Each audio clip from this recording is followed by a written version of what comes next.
Bonjour frères et sœurs, je suis content de me retrouver devant vous aujourd'hui pour continuer ce qu'on a commencé.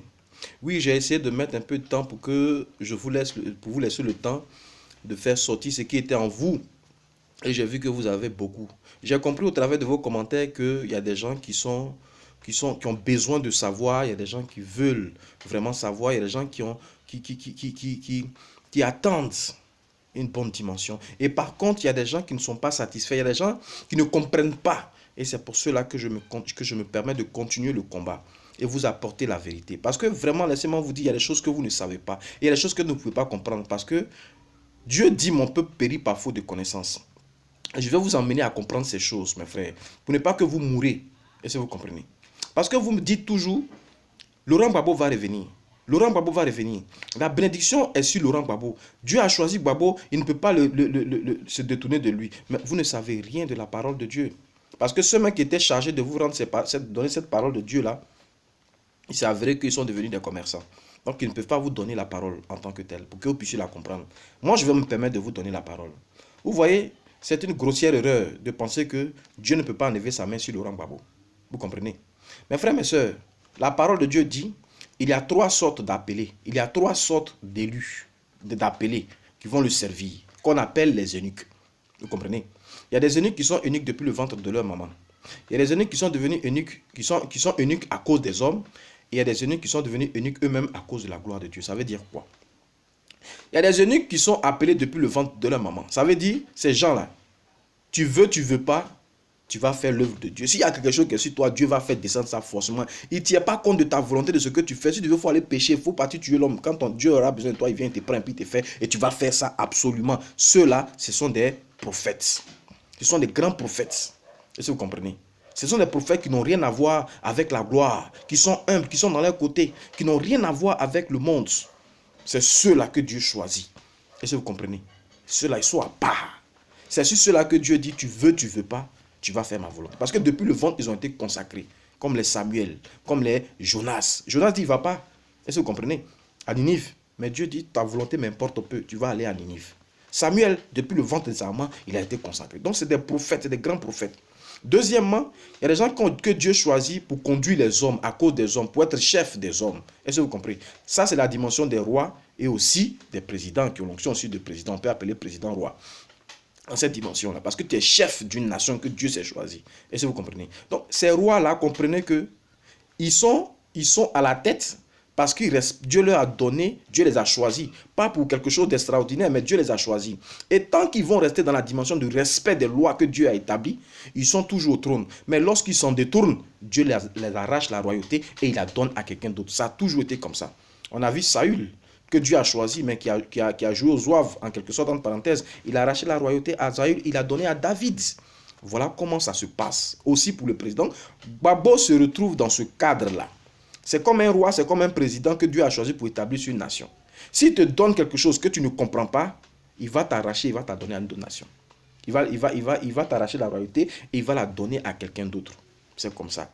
Et la troisième option, c'est les gens qui se font appeler eux-mêmes hommes de Dieu serviteurs. C'est-à-dire qu'ils se choisissent eux-mêmes à cause de la gloire. C'est ce qu'on voit aujourd'hui. À cause de l'argent, ils s'arrêtent là, ils font une église et puis les gens viennent et leur dépouillent de leur argent, leur donnent de mauvaises orientations. Ça, c'est ceux-là qui sont, comment on appelle, serviteurs, qui se font serviteurs eux-mêmes. Dieu ne les a pas appelés, mais pour tromper le peuple, pour pouvoir avoir de l'argent, pour avoir de grosses voitures, de grosses maisons, des hommes d'affaires. Eux-mêmes se font appeler. Ça, c'est la catégorie des troisième personnes. Donc, je vais venir sur le cas de Laurent Gbagbo. Laurent Gbagbo est un serviteur de Dieu de la deuxième catégorie. Ça veut dire quoi? Il a été choisi pour être à la tête d'une nation, pour conduire une nation. Est-ce que vous comprenez? Mais la nation, là, Dieu donne des principes, des lois. Et tu dois respecter ces lois-là. Pas parce que Dieu a envie que tu sois son esclave, mais il dit pour toi-même. Il faut que tu respectes ces lois-là. Et quand tu vas respecter ces lois-là, Dieu va toujours te garder sur cette nation. Mais si tu ne respectes pas ces lois, Dieu va t'enlever, il va t'arracher la royauté, il va la donner à une autre personne. Mes frères, mes soeurs, nous aimons Gbagbo. Vous voyez comment nous aimons Gbagbo. C'est parce que Gbagbo est un grand politicien. C'est pas Gbagbo, c'est pas parce que Gbagbo il sait parler. Non, c'est pas ça. Mais c'est parce qu'il y a une onction sur sa vie. Il y a une onction pour diriger la Côte d'Ivoire qui est sur sa vie. Et c'est cette onction-là qui fait que nous l'aimons. Lorsque cette onction va quitter sur sa tête là, où ça va partir là, on va l'aimer comme on l'aimait Gbagbo et lui personnellement il va s'asseoir, il va regarder. Non, c'est pas Gbagbo on aime, c'est l'onction de Gbagbo qu'on aime. Voilà pourquoi je dis je n'aime pas Gbagbo parce qu'il fait faire la politique. Je l'aime parce qu'il y a l'onction de Jésus sur sa vie. Est-ce que vous comprenez? Et cette onction-là, ça peut le laisser à tout moment s'il ne respecte pas les lois. Vous allez dire le passage qui dit non, si une prophétie vient, il faut l'attendre qu'elle s'accomplira certainement. Je dis ce n'est pas vrai parce qu'on vous a mal enseigné. La prophétie peut, c'est sûr, elle va s'accomplir. Mais Dieu dit, je cherche les gens qui vont m'adorer en esprit et en vérité. Je cherche les gens parce qu'il n'y en a pas, je ne peux pas compter sur vous. Donc si toi, tu ne peux pas te disposer parce qu'on dit attends là. Attendre veut dire dispose-toi à recevoir. Parce qu'il y a une prophétie sur toi que tu vas te mettre à aller faire des bêtises et puis la prophétie va t'attendre parce que la prophétie, toi tu es la seule personne au monde que si tu n'as pas reçu ça, on ne peut pas avancer. Mais je pense que ce n'est pas sérieux de comprendre ça. C'est parce que vous êtes égoïste que vous ne voulez pas voir et vous souffrez, vous mourrez. Parce qu'il y a des gens qui attendent. Oui, ma prophétie a sonné sur moi. On dit j'aime me marier. Et puis tu donnes une vie d'impudicité. Tu donnes une vie de débauche et puis tu attends mari. Et c'est comme ça que vous mourrez sans avoir vu la prophétie. Et puis vous pensez que la parole de Dieu ment. Vous comprenez? Laissez-moi vous dire quelque chose pour mieux comprendre ce que je suis en train de dire. Gbagbo, il a la haie avec quelqu'un qu'on appelle Blé Goudé Charles. Excusez-moi mes frères et mes soeurs, ce n'est pas fortuit. Ce n'est pas le fruit d'un hasard que Blé Goudé soit là-bas avec Gbagbo. Vous comprenez? Parce que Gbagbo, c'est lui que les Blancs cherchent. Mais est-ce que c'est Blé Goudé? Mais Blé Goudé est là-bas. Blé Goudé est à côté pour recevoir. Si Gbagbo ne reconnaît pas et n'est pas humble, Dieu va prendre la royauté, il va la donner à Blé Goudé et Blé Goudé va rentrer dans cette nation triomphant, glorieux. Est-ce que vous comprenez? Voilà pourquoi Blé Goudé, il a la haine. Il attend Gbagbo. Vous comprenez? Regardez tout ce qui se passe. Sarkozy est en train d'être traqué par la justice, Chirac, toutes ces petites situations, tout est fini, tout est prêt. On attend celui qui va nous permettre de rentrer dans la dimension de gloire. Et Dieu dit, c'est Gbagbo que j'ai choisi. Il attend à ce que Gbagbo soit humble. S'il n'est pas, s'il ne comprend pas, il va prendre la royauté, il va la donner à Blé Goudé, et Blé Goudé va rentrer et on va jubiler comme si c'était Gbagbo. Et Gbagbo sera en Belgique, il va nous regarder, il va pleurer. C'est une réalité. Est-ce que vous comprenez ça? Voilà le schéma de Dieu. Voilà le schéma de Dieu. Voilà ce qui se passe au niveau de la haine, de ce que nous voyons. Donc ne dites pas que on veut pas, Gbagbo a été choisi. De la manière que Gbagbo a été choisi, c'est comme ça il peut être vomi. S'il n'est pas humble. Mais qu'est-ce que Gbagbo doit savoir? Qu'est-ce que Gbagbo doit faire pour retourner en Côte d'Ivoire? Quelle est l'humilité auquel j'appelle Gbagbo et j'appelle les Ivoiriens que vous êtes? Reconnaissez ce que vous avez fait. Le tribunal de la haie, c'est vrai que Gbagbo est en train d'être jugé. Mais vous voyez que là-bas, on ne peut pas démontrer la culpabilité de Gbagbo. Ça veut dire que Gbagbo, humainement, il n'a rien fait.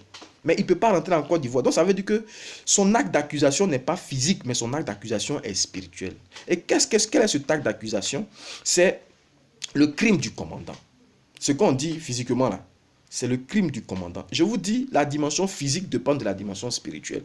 Dans le spirituel, on l'accuse du crime du commandant. Qu'est-ce que Gbagbo a fait? Est-ce que vous comprenez? Le diable accuse Gbagbo devant Dieu. Mais qu'est-ce que Gbagbo a fait? Gbagbo a violé notre constitution. Voilà la seule preuve que le diable utilise pour accuser, pour accabler Gbagbo. Gbagbo a tué notre constitution. Gbagbo est allé contre la loi de Dieu. Vous voyez constitution que vous voyez là. Peut-être les constitutions des autres pays, ça peut être n'importe quoi. Mais constitution de la Côte d'Ivoire. Ce que Dieu, en conditionnant cette nation, nous a donné. Je vous dis, avant de comprendre moi mes vidéos, avant de comprendre ma pensée, mes frères, venez sur ma page YouTube et puis lisez bien, regardez mes vidéos, vous allez voir ce que je dis. La Côte d'Ivoire n'est pas un pays comme les autres. Vous le savez très bien. Et donc notre constitution, là, c'est notre âme, c'est notre arme. Vous comprenez? Parce que la dimension de Dieu peut être déstabilisée.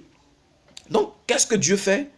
Pour ne pas que ça se déstabilise, il te donne des garde-fous afin que tu ne puisses pas chuter. À moins que toi-même, tu ailles te compromettre. Donc, Dieu va te donner des règles. Respecte ces règles seulement et tu vivras longtemps. Donc, c'est par la constitution que Dieu donne les règles à une nation. Vous comprenez? L'onction, la constitution est une dimension spirituelle de Dieu. Et si toi, tu vas contre ça, tu n'as pas respecté les règles de Dieu. Est-ce que vous comprenez? Les hommes en bas peuvent faire. Mais toi qui as prêté serment pour protéger, pour respecter cette condition, tu n'avais pas le droit de faire ça. Mais comment est-ce que Gbagbo a détruit n'a pas respecté la constitution. Dans la constitution de Côte d'Ivoire, on dit que tu ne peux pas prendre 2 femmes. Babou a pris 2 femmes. Je ne sais pas comment vous allez expliquer ça. Non, il a pris l'autre à la mairie, il allait doter parce que la loi... Vous parlez pour justifier votre méchanceté. Parce que c'est comme ça vous êtes. Celui qui parle, qui ne veut pas reconnaître. Toi, mon frère, c'est comme ça tu es. Tu es un polygame. Mais je vais te dire le danger qu'il y a dans la polygamie. Pourquoi Dieu ne veut pas qu'on prenne 2 femmes? Il n'a pas dit cache-toi, va à la mairie, prends une autre, et puis va au village, prends une autre. Parce qu'on voit ça tous les jours ici. Il dit il ne faut pas avoir 2 femmes. Parce que quand tu finis de faire ça là, les 2 femmes là, elles ne viennent pas habiter chez toi. Tu as 2 femmes. Vous comprenez? C'est une loi que Dieu a donnée. Et c'est grave quand tu veux la contourner pour aller toi-même chercher nos femmes au village. C'est dangereux. Les hommes peuvent faire. Mais toi, le président, toi, celui qui a la tête, tu n'as pas le droit d'aller enfreindre les règles de Dieu. Mais qu'est-ce qui se passe dans cette loi de tu ne peux pas marier 2 femmes? On a comme l'impression que Dieu nous dit ça pour nous faire mal, mes frères, mes soeurs. Et des chrétiens, des religieux disent, oui, c'est possible, la Bible dit, le Coran dit. Mais vous n'avez rien compris. C'est un attrape-nigo. C'est un piège. Parce que quand on vous dit de prendre 2 femmes, on vous donne une condition. Si vous pouvez traiter les 2 femmes de la même façon, que les femmes là, il n'y ait pas d'injustice. Donc, vous comprenez le fait qu'il n'y ait pas d'injustice en prenant 2 femmes disant, si j'ai donné un pain à une autre femme, je vais donner une autre pain à une autre femme. Mais ce n'est pas de cette injustice que Dieu vous parle. Il vous parle de l'amour. Si tu aimes cette femme-là comme ça, il faut aimer l'autre femme aussi comme ça. Voilà ce que Dieu dit. Donc, il dit, si tu peux faire ça, il faut prendre 3 femmes, 5 femmes, 6 femmes. Mais naturellement, mes frères, mes soeurs, il n'y a pas un homme sur cette terre qui va aimer 2 femmes de la même façon. Il n'y en a pas en fait. Ce n'est pas possible. La preuve, vous-même, vous prenez vos femmes là, mais vous avez des préférés. Et les autres femmes connaissent vos préférés et elles souffrent dans leur cœur. Et cela se répercute sur les enfants. Les enfants, là, les femmes là, leur disent, n'aimez pas les enfants de l'autre. Elles se comprennent inconsciemment. Et ça naît dans la famille une rivalité. Et des enfants naissent sans amour. Et ils deviennent aujourd'hui des brigands, des bandits qu'on utilise pour vous attaquer. Parce qu'ils ne sont pas remplis d'amour. Et le diable les utilise. C'est un danger pour vous-même. Voilà pourquoi Dieu dit ne faites pas ça. Parce que vous allez faire souffrir le cœur d'une femme. Vous comprenez? Et le cœur d'une femme, la femme c'est Dieu. Voilà pourquoi la femme c'est le miracle. C'est elle qui fait l'enfant dans le ventre. C'est une puissance de Dieu. Dieu dit il ne faut pas faire ça. Vous comprenez? C'est pour vous-même. Mais ce qui est plus grave, c'est que quand Dieu dit, tu dois m'aimer. Côte d'Ivoire, aime-moi. Si tant que tu vas m'aimer, tu seras à la tête des nations. Le diable ne veut pas que tu aimes Dieu. Pour qu'il puisse te récupérer, t'accuser vis-à-vis de Dieu.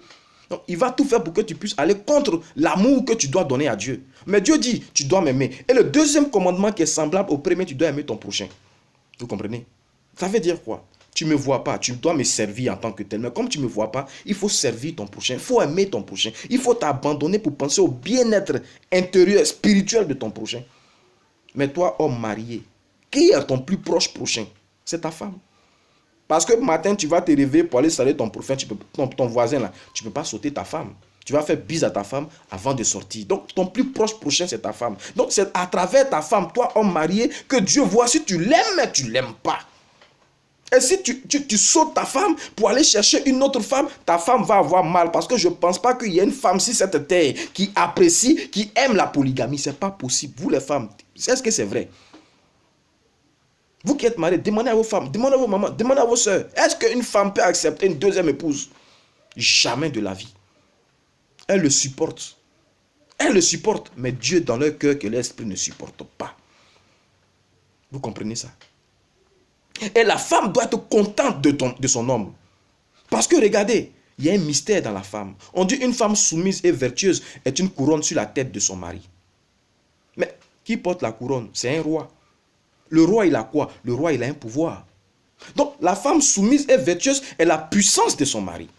Mais ce n'est pas l'obliger avec un bâton à être, comme on appelle, soumise et vertueuse. Tu ne vas pas hériter de ce pouvoir. Mais quand tu amènes de par de bonnes œuvres, de par de bons actes à chouchouter, à chérir, à remplir de bien d'amour ta femme, naturellement, elle t'est soumise et fidèle. Et c'est le fait de naturellement te donner cette soumission-là qui fait que tu deviens puissant, tu deviens grand. La femme, elle a été établie pour que nous les hommes, nous puissions tout posséder, être grands.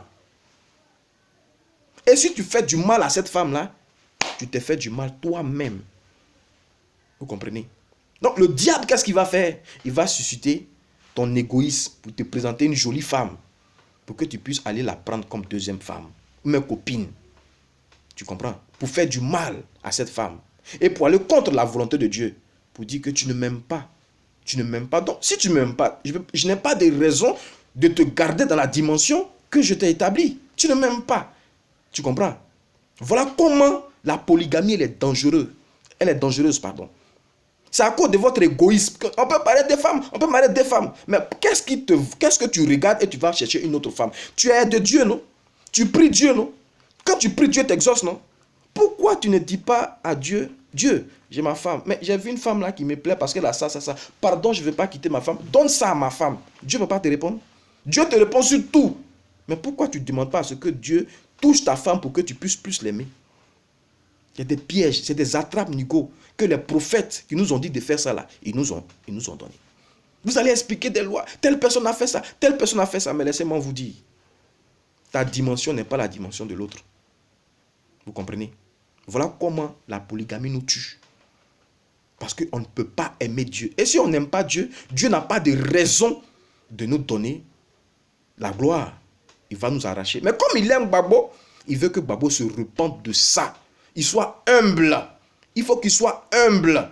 Vous comprenez? Parce que l'humilité fait partie de la dimension des grands hommes. Dieu dit, si tu reconnais que tu te repens, que tu es humble, je vais te relever 3 fois plus grand qu'avant. Donc, ce n'est pas mauvais que le président se reconnaisse et puis soit humble. Parce que naturellement, il a fait du mal à son épouse. Il a fait du mal à son Dieu. Il allait contre la loi de Dieu qui dit, tu ne peux pas prendre 2 femmes. Et Dieu, je vous démontre comment le fondement de ce que Dieu a donné que tu ne peux pas prendre. Qu'est-ce qui se passe dans le fait de ce que tu ne peux pas prendre 2 femmes? Mais quand Babo aussi est allé chercher la maman Nadi Bamba, regardez, il y a quelque chose de bizarre. Babo ne l'a pas marié sous forme dans la dimension d'amour. Parce qu'il y a longtemps que Babo marchait avec la dame. Et il n'a pas cherché à la marier. Mais Dieu l'a protégé. Contre tous ceux qui voulaient tuer Babo parce que Dieu avait mis sa main sur lui. Mais Babo vient au pouvoir, Dieu le place au pouvoir. Et puis le premier acte pour remercier Dieu là, c'est de détruire la constitution, aller prendre 2e femme. Je vous dis, il a officialisé en 2001 et en 2002, il y a eu la guerre. Mais pourquoi? Qu'est-ce qui s'est passé? Le Nord a attaqué le Sud. Pourquoi? Parce que Babo a marié maman Nadi Bamba, pas sur le prétexte de l'amour, mais sur le prétexte politique. C'est lui qui a commencé avec cette situation du Nord et du Sud. Comme j'ai pris notre femme du Sud, je vais prendre notre femme du Nord. Dieu dit, ah bon, d'accord, tu viens de... Moi qui t'ai donné la royauté là, il t'a dit que tu n'es pas de tout le monde. Donc pourquoi tu ne prends pas une femme de l'Ouest et une femme de l'Est et du Centre? Mais tu vas opposer le Sud au Nord. Voilà comment Dieu va permettre que comme tu as fait ça, je vais attaquer ta nation. Je vais permettre à ce que le Nord attaque le Sud. Vous voyez pourquoi? Voilà pourquoi il dit c'est Babo qui a créé tout ça. Peut-être sans le savoir. Mais je dis, il le sait, c'est lui parce que tu sais très bien que chercher 2e femme n'est pas bon. Voilà le danger qui est derrière chercher 2e femme. C'est lui qui a permis que la guerre du Nord et du Sud, le Sud va attaquer le Nord, le Nord va attaquer le Sud. C'est cette dimension. On était ainsi, Dieu nous protégeait. Mais Babo, voilà la dimension que tu as envoyée. Tu as brisé notre constitution. Mais Dieu dit, bon d'accord, comme tu as brisé notre constitution là, je vais te montrer comment ça fait mal quand on brise la constitution. Voilà pourquoi Dieu va susciter le président Alassane pour détruire la constitution. Pour te montrer que tu es trop petit. Je vais te montrer comment on détruit la constitution et puis ça te fait mal. Et tu te mets maintenant là, tu dis non, tu préfères que tu veux que les gens n'ont qu'à respecter la constitution qu'ils se sont donnée. Toi-même, tu n'as pas respecté la constitution. Vous voyez, la vie est simple. Vous cherchez sur les autres et vous vous abandonnez. Vous cherchez la paille qui se trouve dans les yeux des autres et vous oubliez la poutre qui se trouve dans vos yeux. Vous comprenez ça? C'est dangereux. Donc, il n'a pas marié maman Nadi Bamba par amour. Il a marié maman Nadi Bamba par dimension politique. Et ça nous a créé des problèmes. Mais ça encore, c'est bon. Il a pris 2 femmes là. Il faut t'arrêter là. Je suis parti dans un pays, à une réunion. On discutait et puis on parlait. Oh, votre président là, c'est un chercheur de femmes, hein? J'avais honte. Mes frères, mes soeurs, c'est une réalité. Tu veux pas, c'est une réalité. Babo a cherché femme. Mais quel homme, quel chef d'État, quel moins qui peut faire ça? Ça là encore, c'est difficile. Quel moins qui peut faire ça? Se promener à gauche et à droite. Dieu dit, tout le monde peut faire, sauf toi qu'il place à la tête. Parce qu'il bénit la tête d'abord, et puis l'onction la coule et ça touche tout le monde. Parce que Gbagbo a commencé à chercher femme là. Tous les Ivoiriens se sont mis à commencer à chercher femme. À tromper leurs femmes. À avoir des premiers bureaux, des deuxièmes bureaux. Et c'est comme ça que Dieu va susciter des gens pour maltraiter ce peuple. Mes frères, mes soeurs, quand Dieu vous choisit, vous souffrez. Tant que vous n'êtes pas parfait, irréprochable, le diable va toujours vous accuser. Et lui, quand il gagne, là, le fait qu'il vous accuse, là, vous souffrez davantage. Donc, arrêtez. Repentez-vous de ce que vous avez fait mal à vos femmes. La femme, elle est une seule pour un homme. Pourquoi vous voulez changer des choses par égoïsme? La femme, c'est la prunelle de Dieu. C'est la prunelle de Dieu. Si tu touches une femme, tu as touché Dieu. Ne dit-on pas que tout ce que femme veut, Dieu veut? Ça ne vous fait pas peur. Repentez-vous. Laissez les autres. Laissez les étrangers. Laissez le président Alassane Ouattara. C'est Dieu qui a endurci son cœur. C'est Dieu qui l'a placé. Afin que vous compreniez et vous vous repentez. Si Gbagbo se repent, qu'il reconnaît et qu'il se repent, Dieu va l'élever 3 fois qu'avant parce qu'il serait devenu humble et il va rentrer en Côte d'Ivoire triomphant. S'il n'a pas fait ça, il ne peut pas rentrer. La dimension de Gbagbo n'est pas politique, elle est spirituelle. Comme la dimension de l'Afrique, elle n'est pas politique, elle est spirituelle, mes frères, mes soeurs. Soyons remplis d'amour. Soyons remplis d'amour pour comprendre que le diable, c'est l'Européen qui nous rend esclaves. Le diable, c'est l'Européen. Le diable, c'est lui. Mais qu'est-ce qu'on peut faire pour pouvoir gagner le diable dans le combat? Qu'est-ce qu'on peut utiliser comme arme pour vaincre le diable? On dit, le diable n'aime pas l'amour. Si on manifeste de l'amour, si on respecte nos femmes, si on respecte nos enfants, si on respecte nos amis, nos frères, nos soeurs, si on les aime, le diable va fuir loin de nous. Nous allons nous libérer du joug de l'Occident. Voilà mon combat, mes frères, mes soeurs.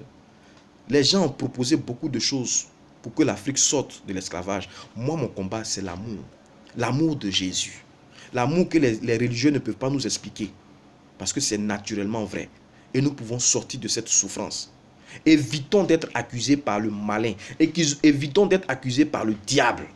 Soyons parfaits. Vous allez dire que la perfection n'est pas de ce monde. Mais c'est faux. Parce que vous ne savez pas, vous avez été appris par des menteurs. Quand tu es parfait, tu es rempli d'amour. C'est tout ce qu'on appelle la perfection. Et quand tu es rempli d'amour, tu ne souffres plus. Vous comprenez? Donc, l'amour peut nous emmener à briser des chaînes. Mais c'est parce que ces gens-là ne peuvent pas vous expliquer comment obtenir cet amour. Moi, je dis, je peux vous amener à comprendre ce que c'est que l'amour. Parce que ce n'est pas moi, c'est l'Esprit de Dieu qui est là. Je lui demande et il me révèle et je vous parle. Mes frères, mes soeurs, soyez bénis. Repentez-vous. Si tu as fait du mal à ton frère, ne cherche pas le mal chez lui. Toi, il faut t'analyser pour voir ce que tu as fait. Va vers lui et puis présente-lui ses excuses. Si Laurent Gbagbo demande pardon à ces 2 femmes, demande pardon aux Ivoiriens, demande pardon à Dieu, Dieu va prendre Laurent Gbagbo et il va le faire serviteur à vie. Et comme il va faire serviteur à vie Gbagbo, toi aussi Ivoirien, il va te faire serviteur à vie et tu vas dominer le monde. Mes frères, c'est une réalité. Soyez bénis et que Dieu nous garde. Je dis ça, mais que Dieu nous garde. Parce que seul Dieu a le dernier mot. Amen.